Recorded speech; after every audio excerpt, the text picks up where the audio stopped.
Hey, Jay, get up! We got a video to record, man! We got a video to record! Daryl Grammar. How much sleep do you get in a day?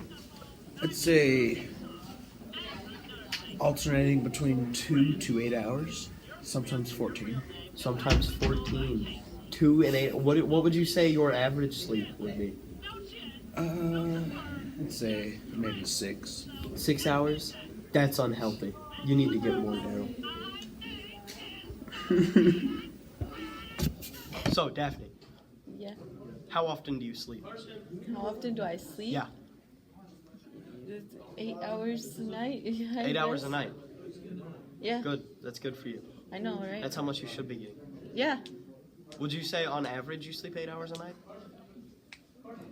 I try to. All right. That's it. Cut the footage.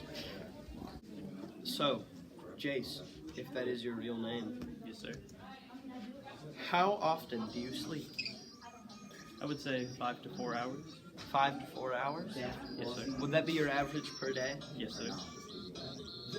I'm very disappointed in you. I'm sorry, sir.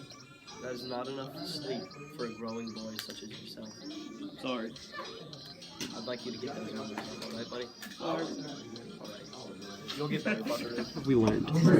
East Gaston students do not get as much sleep as they need, especially as much as a growing boy as students.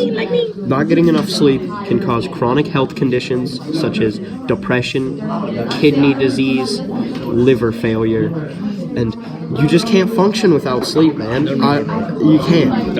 No.